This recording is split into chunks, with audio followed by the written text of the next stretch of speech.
Hi folks, this is Jim Cheesebro, and as part of my sabbatical project I've been taking lessons all over the country. One particular topic that interested me was the Reinhardt system and embouchure development, and so I am very grateful to Dave Wilken of Asheville, North Carolina for his help in having a lesson that primarily focused on embouchure.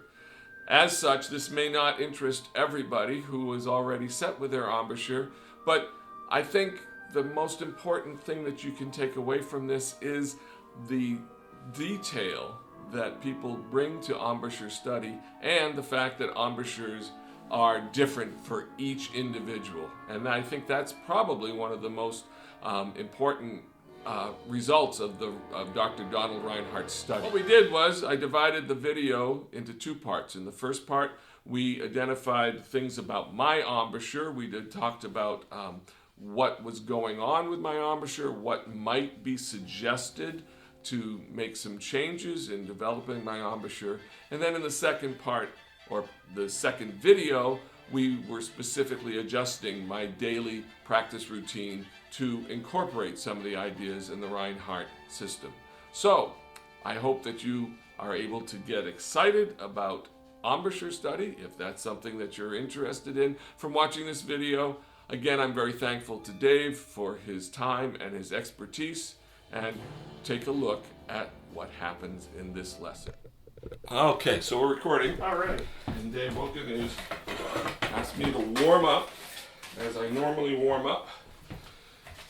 And I usually start with some buzzing and breathing and buzzing. Okay.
Okay, I'm gonna pause you right there, and you can take everything that I suggest here now with a big grain of salt.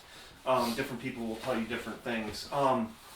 Just to kind of give you a little bit more of the Reinhardt point of view about, since I gather that's what you're mostly interested in with me. He did not recommend buzzing on the mouthpiece as a general rule. Really? And I've had teachers that recommended it and had me do it a lot, and I've used it a lot in my own practice and teaching. So I'm kind of on the fence. I think there are certain situations where it works really well. But from the Reinhardt point of view, there are other exercises that he would have you do that provide similar benefits but don't have certain inherent risks that you can run into from doing a lot of mouthpiece buzzing. A little bit is probably not such a big deal, in my opinion. But I would always kind of do it after warming up on the instrument itself. And always then immediately relate it back to playing the instrument, just as kind of a general rule of thumb. There are some things that you can do when mouthpiece buzzing that won't directly relate in terms of how you might actually want to play. So I mean, take that with a grain of salt, for what you think. Some people have different opinions. Some people swear by it. So I mean that's a general rule. Reinhardt was actually a big advocate of free buzzing. Really? And he would use it differently for different types of students. He was an advocate for just using it as strength training and just like very light, airy, kind of like a mosquito-like buzz. Oh, really? In fact, So I don't know if you want to kind of get this now. I'll get this out. Yeah, let me slide in and face the camera, just kind of show what I'm talking about here. I did a video and a blog post on this that you can look at a little bit more clearly. But the Reinhardt exercise on free buzzing, we're jumping around a little bit, sorry, I tend to do this. No problem. Would be to free buzz the highest pitch you can to the fullest extent of your breath 3 times. And he also advocated keeping the mouthpiece in place and breathing through the mouth corners. Mm-hmm. So there's sometimes people will put their fingers over their lips to do it. So basically,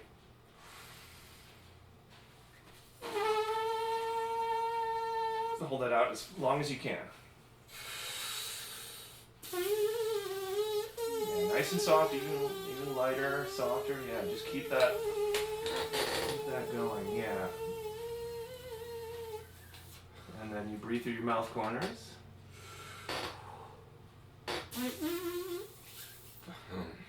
Yeah, do a breath attack with it too. That's something else I forgot to mention. Like yeah, who no tongue attack.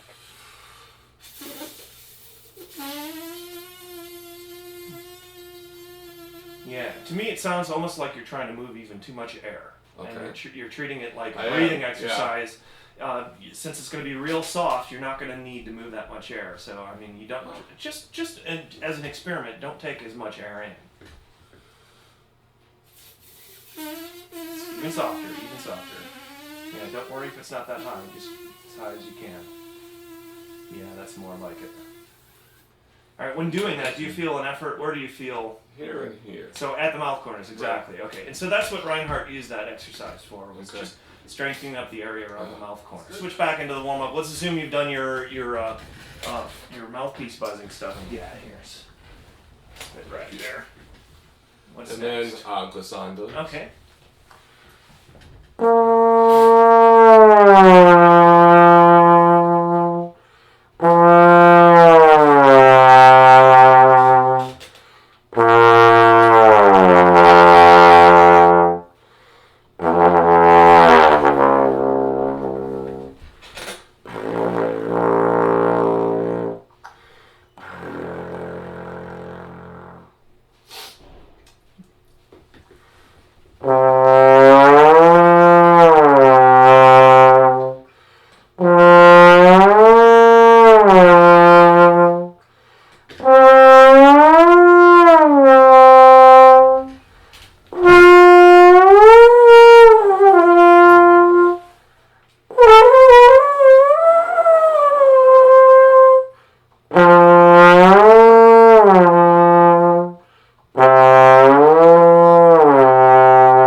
A couple other things. When you get into the low register, especially getting into those pedal tones, you're playing in a way that kind of poofs out the lips, right? And you're losing kind of the sensation of. Reinhardt would call this the 4 legs, or another way to think of it is you've got kind of like rim contact on your teeth and gums. With the lips in between, so that there's sort of a sensation of having that contact of the rim against your mouthpiece. Reinhardt felt that normally it would be in what he'd call 4 legs, like 4 legs of a table, 2 on the top lip, 2 on the bottom lip. Mm-hmm. Some folks feel it more like 3 legs. At times I felt it more like, kind of a cup meeting a saucer, and it just kind of fits in like a little slot, sort of. But what you're doing when you get into the low register, and it's hard to do, the lips are coming forward. I don't know if that can be seen on the camera too well.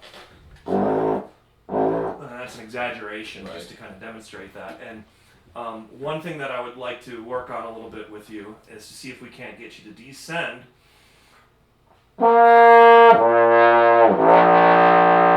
with as minimal amount of letting that come forward as possible. For a couple reasons. Having that foundation means that you're going to be less likely to let things shift or bob around when you need to ascend back up from that. And it's just an inherently more stable type of thing. Do I slur from one pitch to well, the let next? Me, yeah, and I'm just pausing right now. I noticed that I'm trying to mention things as I go. Tell me a little bit more about your warm-up, maybe, before we kind of we kind of Okay. start jumping into other topics, and these are some things then that we'll talk about. So at this point, then, these are, this is actually all the stuff from Brad Edwards in South Carolina. Oh yeah. It's first time through, I buzz these easy, slower patterns.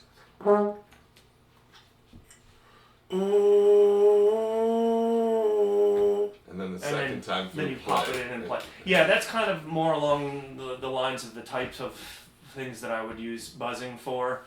David Vining, have you seen his stuff? He's got and he's got some stuff like that that's real heavy on the emphasis of buzzing. Again, I think Reinhardt would probably eliminate that and try to do some other things in place of that to get air moving and such. And then you got your basic lip slurs. Flexibilities. That's definitely some stuff that, I mean, that's common through all sorts of different exercises. We'll come back to that. What else is... Then scales, and then long tones, and then playing simple, relaxed melodies. Either Brad's book on lip slurs is where I've been. Okay, so it's a nice complete. It sounds like it's a complete routine, and that it's going to cover lots of different stuff. So, I tend to not try to really mess around and change people's routines per se. Although sometimes I'll recommend different exercises, but rather I'd like to kind of maybe take what they're already working on and alter it if need be. Before we get into that though, let me just do kind of an embouchure typing for you. I have an idea what I think you're playing at or what you should, but let's just see what happens and experiment, because I've been fooled sometimes. Start off, I'm just going to ask you to play some octave slurs, and let's just start off on F. And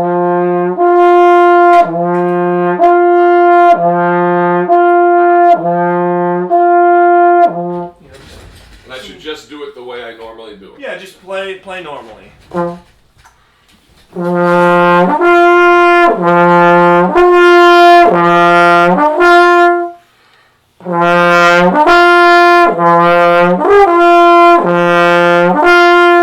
While I'm doing, you want me to? Is it okay if I pick this up? You make it. Okay, I was gonna say, why don't I do that again, and this time we'll get close up, and this way you can kind of see when you look back.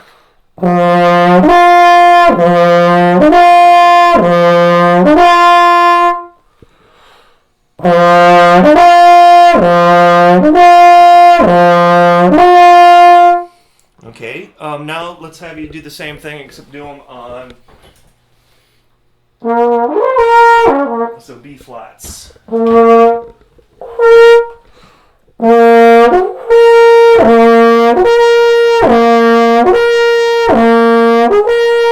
Good, can you add the low B flat with it too, so now you're spanning two.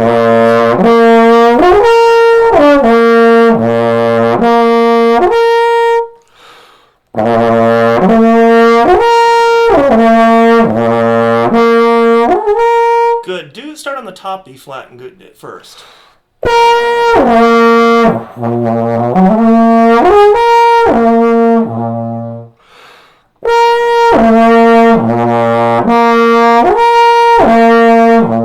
Okay. All right. That gives me some ideas and some. I see a few things. When you go back and watch through that, look at what your mouth corners kind of do as you change registers. In general, I think it's best to try to lock the mouth corners in place, more or less where they might be when they're at rest, and try to keep them there. Your mouth corners will sometimes, they're not moving. It's definitely not a smile embouchure, which you may have seen before, Right, and so there's not that issue so much as that I think when you descend they collapse a little bit more. Right. So try to kind of think of your mouth corners are just kind of there's that little knot of muscles just at and underneath the mouth corners, and those kind of hug whatever teeth or gum part is there for me, and I just kind of think about keeping them locked in place, especially when you descend. The other thing that I'm noticing or not noticing is you understand what I mean by embouchure motion? Or pivot. Okay, so pivot. What I read was it's not actually the horn that's moving; it's the embouchure in the mouthpiece. Well, yeah. Let me explain it, and also for the benefit of the video, I'll come over here and kind of show you. If you need to turn it just slightly towards you, feel free to do that. Oh yeah, here we go. There we go. Okay. All right. So what I'm thinking, the way you can think of an embouchure motion is that the mouthpiece and lips together push in an upward and downward manner up alongside the teeth. Another way that a Reinhardt student once described it, I thought was pretty cool. He talked about having, like, thinking of the back of your hand as your lips, your skin is your lips, the teeth are the bones and such underneath, and then your finger comes down on that, and that's your mouthpiece. And so you're kind of doing this with your lips. Yeah, okay. And so it's not that you're sliding it to a different spot on your lips. It's not that necessarily what's going on underneath it. The embouchure motion itself is that kind of movement of the lips, the mouthpiece pushing the lips up and down. Is it kind of like maybe the same sensation as chewing, or? Not That's really, my lower because your jaw jaw is- should not really be. Okay. It should not really be involved directly in this. That's another thing. I mean, you can get really complicated into this because the Right. jaw is an important part of your embouchure. I think as a general rule, we tend to move our jaw too much. Right. though. Okay. So don't move the jaw. And so, yeah, minimize as much jaw motion as you can when doing that. So, and then rather than doing it on the mouthpiece, because that can be a little bit different, let's just do. Reinhardt called this the pivot test. Right. But I tend to not use the word pivot just because it's so easily misunderstood. So I just use what Test. Doug Elliott talked about he called it an embouchure motion, and so I've picked Okay. up on that and used that. But basically, what it involves is you play a middle B flat, and you're going to slur up to F a couple of times.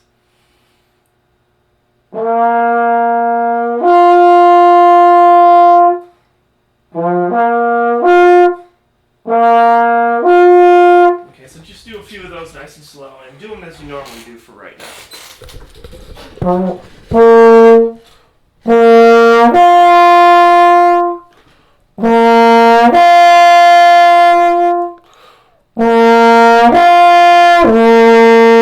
Okay, what I'd like you to do now is consciously use an embouchure motion of pushing up and towards your nose slightly as you make that ascending slur.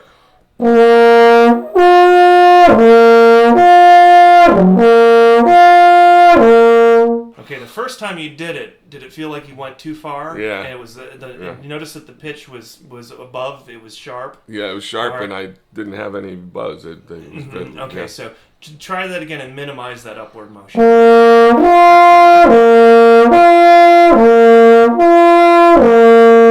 Now try the reverse. I want you to pull down towards the chin as you ascend.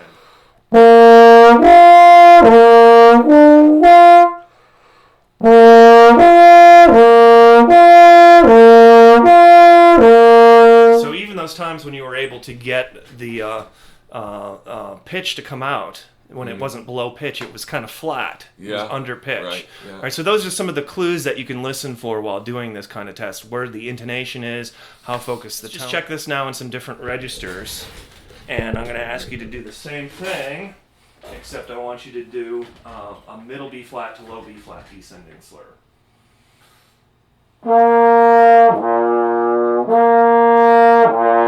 Okay, let's And just I'll have- start with the mouthpiece going up. I was going to say, just start by not even thinking about it and see what happens first.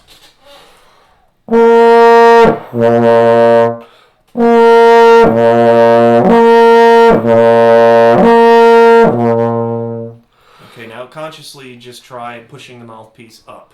Start on the top note. Starting on the top note, and as you descend, push up.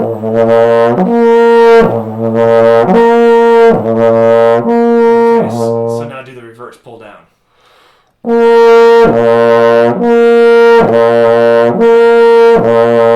Much better, right? Yeah, Okay, yeah. so that's suggesting that the same motion that we picked up for the middle to the kind of middle upper register to that F above the staff is the same, because you're pushing up consistently to ascend and pulling down consistently to descend.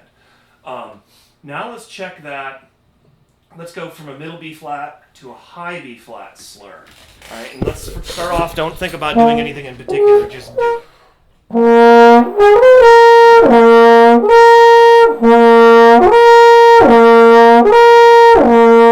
All right, now I want you to consciously push up to ascend. Actually, I'm sorry. Let's reverse it. Pull down to Pull down? ascend, which is what we should.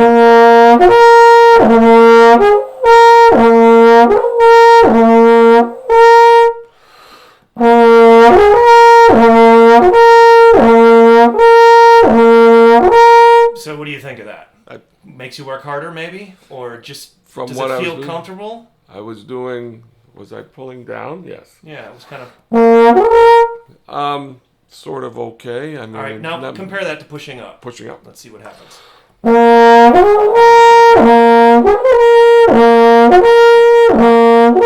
That's definitely harder that way. Yeah, but I don't see you really continuing to push up.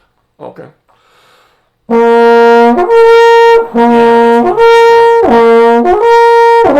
Okay, Because I was pushing down.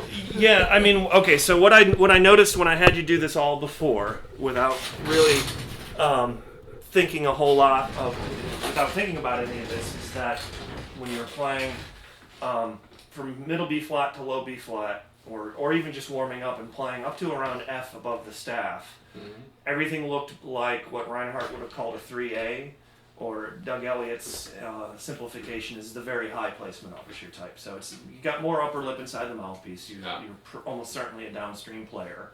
So it's just a matter now of figuring out which way your embouchure motion should work most consistently.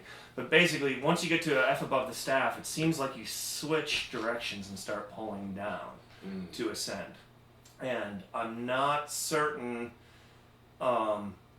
that's what you should. Well, I'm pretty sure you shouldn't be switching directions. I mean, that's as far as whether or not we want to try to make that work in the rest of your range or try to correct that for the F above the staff and higher. I'm going to lean towards the latter as a possibility. So let's just mess around with that first. So, just so I understand, the mid register is I'm pulling down, or am I? Right now, what I'm seeing in your lower and middle to kind of up to about F above the staff is that when you ascend, you push everything up to the nose, and when you're descending, you're pulling everything down to the chin. I suspect that that's correct, and that what we need to do is then at about F above the staff, continue doing that. And so maybe it may be partly a matter of just getting used to the idea of continuing to push up as you ascend, or it may be that we need to minimize the amount you're pushing up before you even get there, because what's happening is you're having to pull back down to get back into position.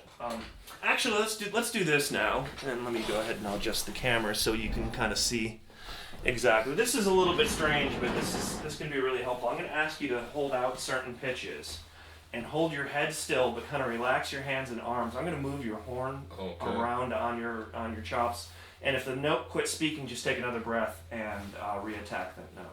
All right. So let's start off with middle B flat, tuning B flat.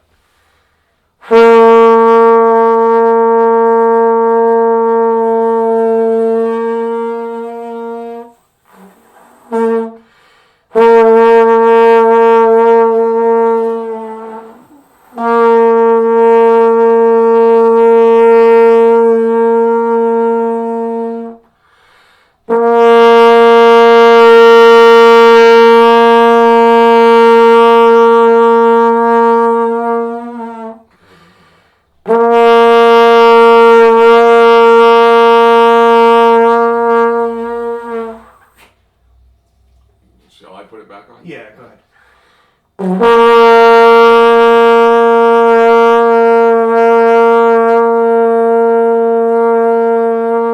Okay, one of the things I'm looking for, in case you're curious, or listening for, is for like kind of where the core of the sound will be, where it sounds most in tune and open. And now I'm going to want to compare that to some different spots. Let's go to the F below that first.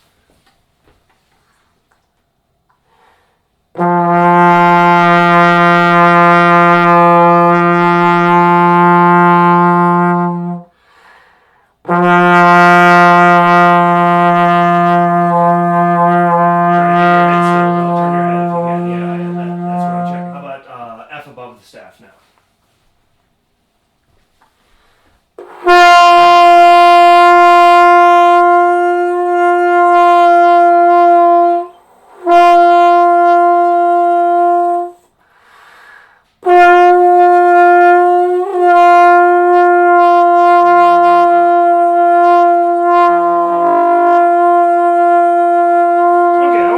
Try something here. I'm not sure yet. It's just a suspicion. Let's have you slur from that F you just played up to B flat. And when you push up, I also want you to think of pushing up into your right side. Yeah, do that again.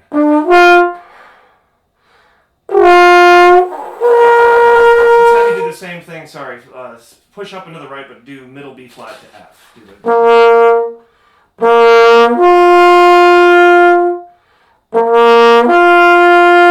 Now push just straight up.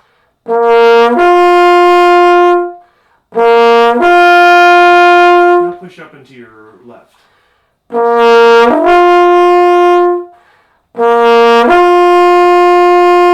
Push straight up again. And to the right.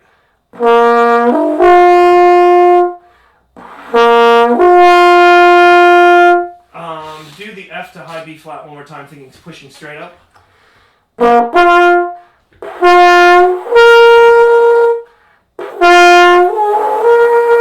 Think of raising your horn angle ever so slightly as you ascend. On F? Yeah. Okay. Starting with F. Alright, think of lowering your horn angle slightly. Now keep your horn angle straight.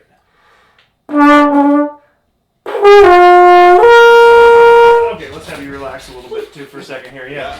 Doing all that moving around stuff can be a little bit more taxing than yeah, what I'm doing, this is something that I pick up from Doug, watching him work with it. He's done the same thing for me. You listen for the sound and the intonation. You kind of look at the horn angle. You know, our teeth and gums are curved. And so we talked earlier about maintaining the legs. And so that's partly what we're looking for, is to find out where the legs are. And that can change for an individual note. As you're pushing up and pulling down, you got to kind of follow the foundation of your teeth and gums underneath it. And so, you know, if you're coming down and you're getting to the point of where your teeth are curving away, that horn angle may need to come over that way, or kind of come up and down to maintain the pressure on your top and bottom lip as needed. So I'm looking for that for clues. I'm still seeing more embouchure motion between, say, F and F than I am from middle B flat to high B flat. The high B flat is it's either you just don't have any room to keep pushing up, or you're just not used to the idea of pushing up any further. Another thing that I want to try before I figure that out, because this may be related to something else, is we talked a little bit about free buzzing. I want to see what happens if you try to free buzz into the instrument. Now this is, if you've noticed my embouchure, you know, I'm the upstream type, so I have a very low placement. Your embouchure type in some ways is going to be exactly opposite, upside down of mine. But one way that doesn't work well for upstream players is the exercise that I want you to try. So I'm telling you that by way of demonstration. This isn't going to be the greatest exercise, but what I'm asking you to do is let's just try it on a middle B flat. And just buzz into that pitch.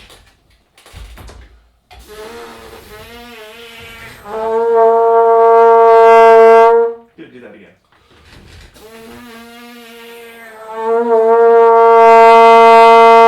Buzzing on a D.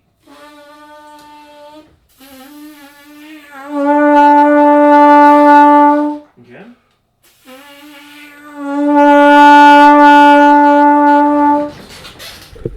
Go back to the B flat.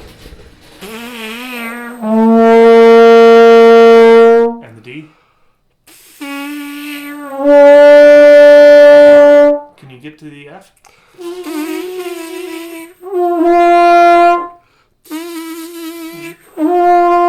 Start the buzz a little bit softer. Yeah. Buzz on the middle B flat again. Do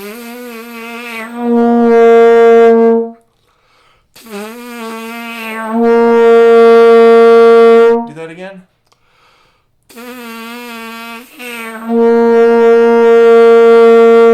One more of those.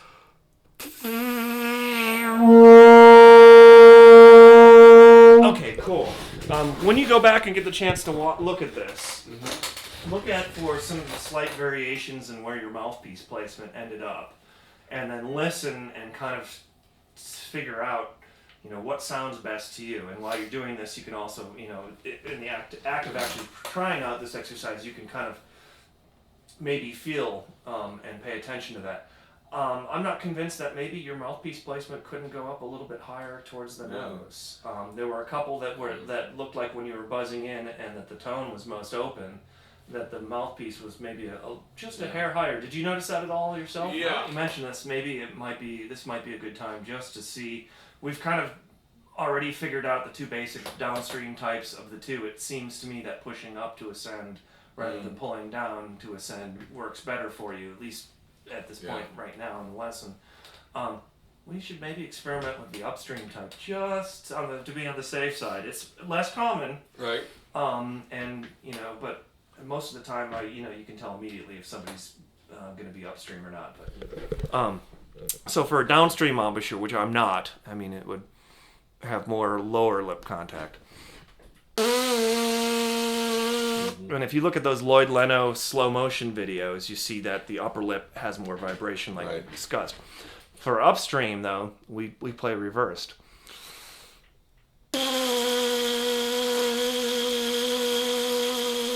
And so you can see how much that rim contact on my upper lip kind of reverses that situation. Yeah.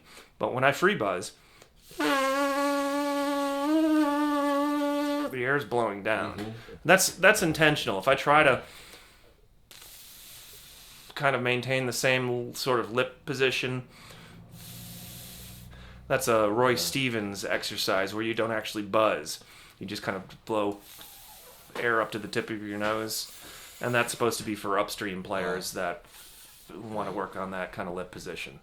So I don't think, all that said, I don't think that you're going to be an upstream player. Back to just working in the low register or middle to the lower register first, and see if I can't pick up some clues that way. Let's go from middle B flat and have you slur down the partials to low B flat.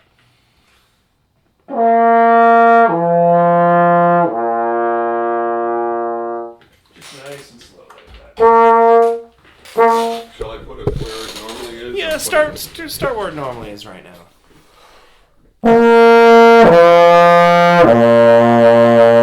As you descend, get a little softer. Good. One more time.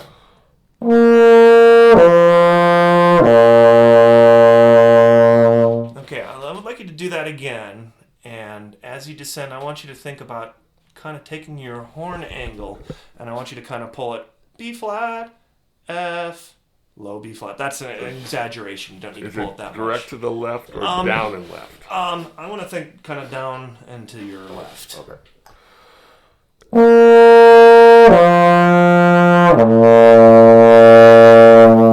that's probably a little bit more than I wanted you to do, but you get the idea. That's exactly it.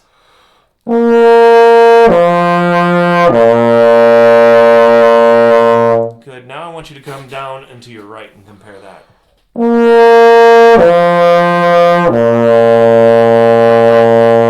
Try that again.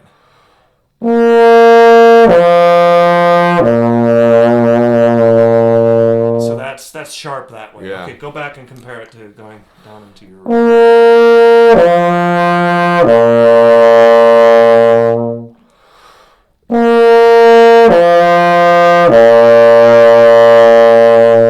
One more of this. Good.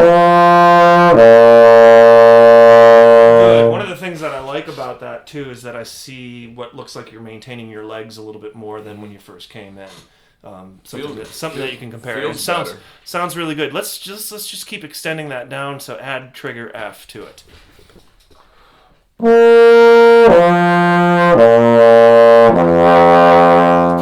Okay, try that again. Try to keep your mouth corners locked in place when you get to that F.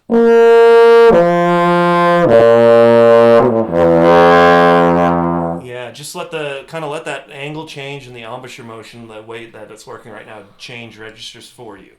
Everything else kind of stays the same. Okay.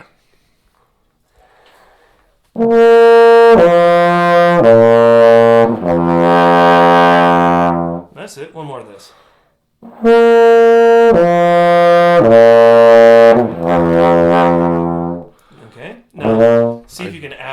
B flat, and so maybe you might want to speed that up a little bit and play a little quieter at first. Yeah. Yeah.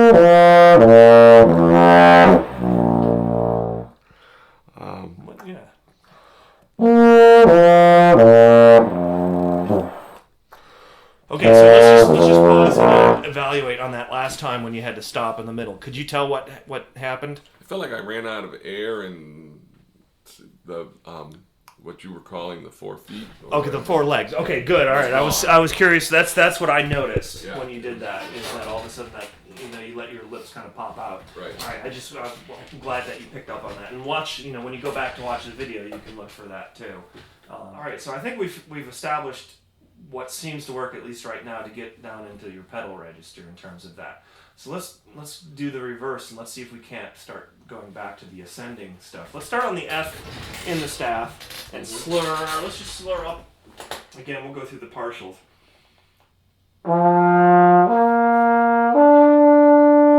And we'll just take it up 3 partials from F right now. And am I moving? Oh, and now this time instead of coming this direction, kind of down this way, you're going to come up to the up right. in the opposite direction, straight line.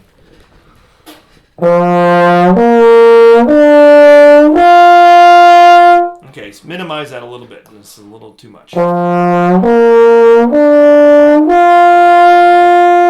Good. As you go up, pause on the D, and just go up to the D. Pause on the D, and then relax. And I'm going to move things around a little bit for you.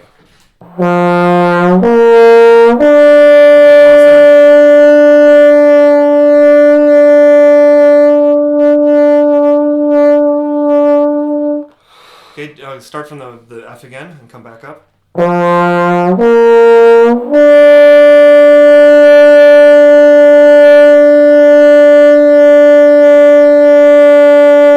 Okay, you notice how we kind of, at least to my ear, it sounded like we found a spot where the core of the sound was there. I'm not sure where it was, but it went by. I noticed. Yeah, okay, so now do that on your own. So slur up to that D and then kind of find the core of the sound.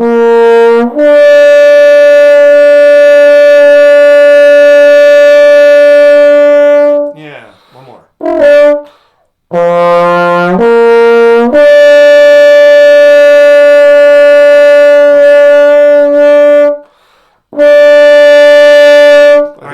I think you found it there. Yeah. Okay, so now see if you can go find that spot again right off the bat without having to kind of whittle it in like that. Yeah, that's good. Now do it from the F now this time. Sorry. Okay, now let's extend that up to the F above that and kind of do the same thing, whittle it in at first.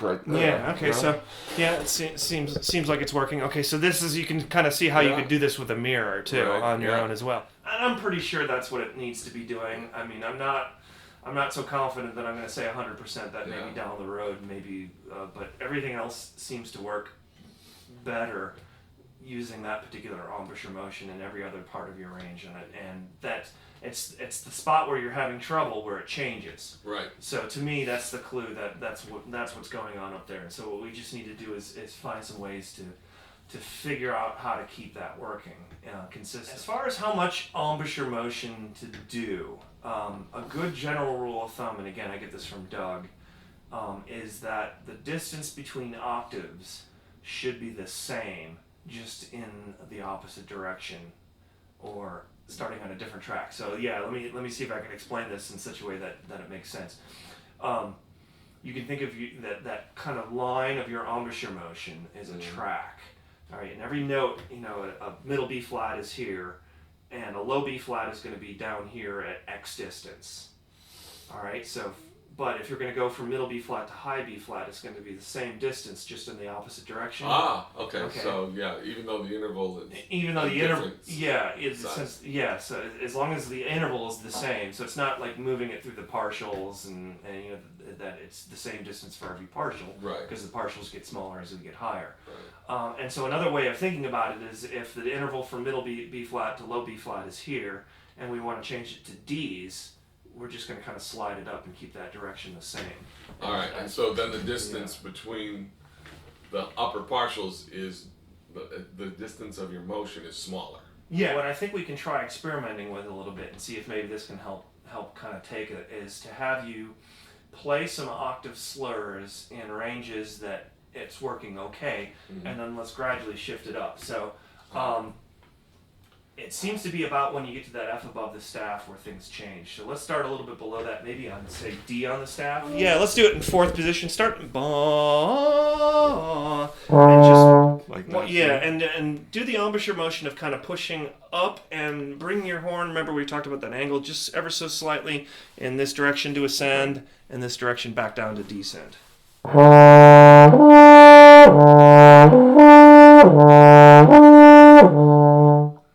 Okay, now start on the higher note and do the reverse.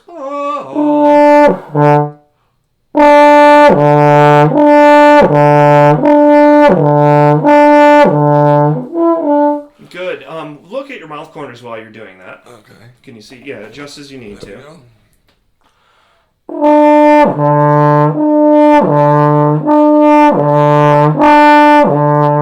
Try to start on that higher D and try to descend just by using that embouchure motion and horn angle change.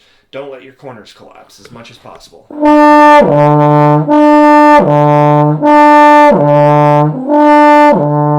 you see how they're kind of pooching out a little bit? Yeah. Try to see it, lock them in as much as possible. It's not bad.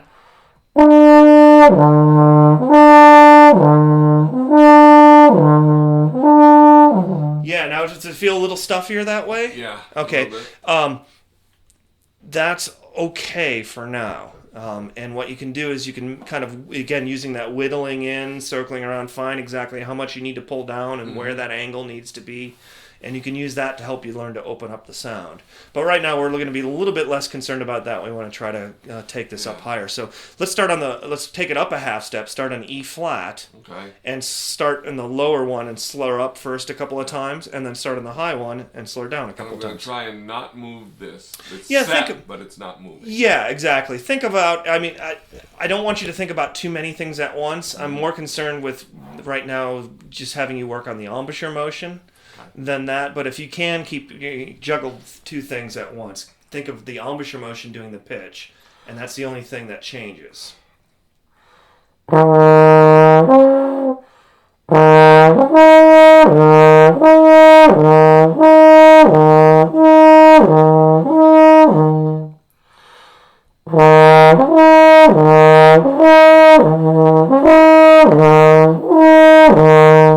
Okay, now start on the top one and come down.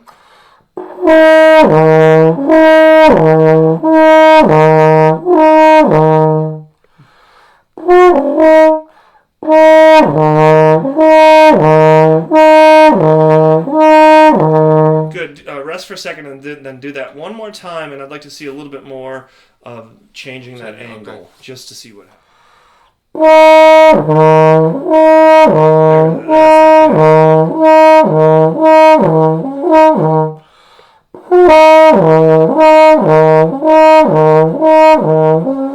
Okay, thoughts, comparisons with the angle change? It's a lot easier when I do the change. Okay. It feels funny, but it... Okay, yeah, funny as an unfamiliar, though, not as an... It's like, the note's not going to... it did come out. Okay. It did come out. Yeah, and maybe, but less effort? Yes. Okay, and all right, that's a good sign. All right, let's take it up a half step, start on the lower...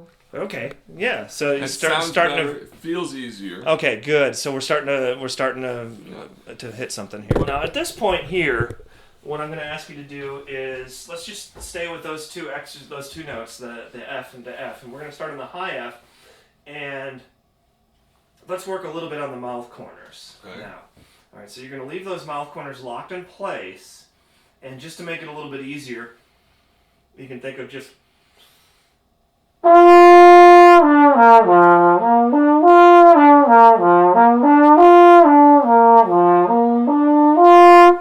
So go ahead and hit those.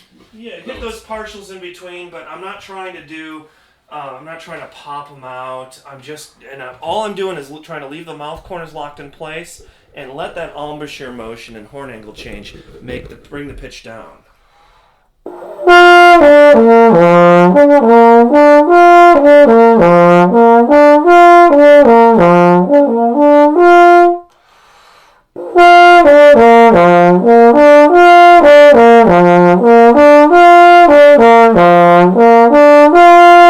Yeah, that's looking better.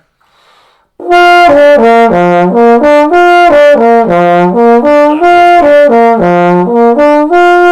that middle one of the three that you did was the best. And the other one, I could see it collapse. See it on the first of the third. Yeah. So, all right, do that one more time like that, and then after you do it like 2 or 3 times, slurring just like that, then switch to the full octave and see if you can't maintain that.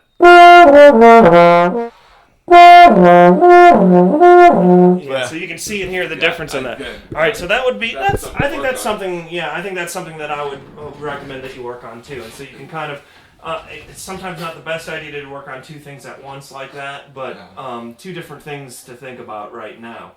Let me rest you for just a second, and then we'll continue the octave slurs, but we'll take it from F sharp. I think right now, the 3 things that I would prioritize for you would be just developing mouth corner strength, continuing to work on ascending and maintaining that same embouchure motion, or at least making sure, spending some time on that to at least make sure that that's chasing down a dead end street, right. if indeed that's what it is. I suspect that that's correct for you, what we've been trying to work on. And also just maintaining I guess that's 2 things: the mouth corners, developing the mouth corner strength, developing the control to kind of feel comfortable keeping that in place. And so what we can do, like I said, I like to try to take stuff that folks have already done and design exercises out of it. But there are some exercises that the whole point of some of these routines is that they're so simple that you don't necessarily even need to write them out if you've got the gist of it. So like this ascending slurs, octave slurs exercise would be a good way to kind of work on both things at once, keeping the mouth corners locked in place, and then also trying to just keep taking things up as far as you can, while maintaining the what we think is the correct embouchure motion, kind of pushing up. And I think it's kind of that your embouchure motion is kind of in this hooked line almost, that it's going to be more or less up into your right side, just a hair maybe, but it could be further over and down into your left side to descend.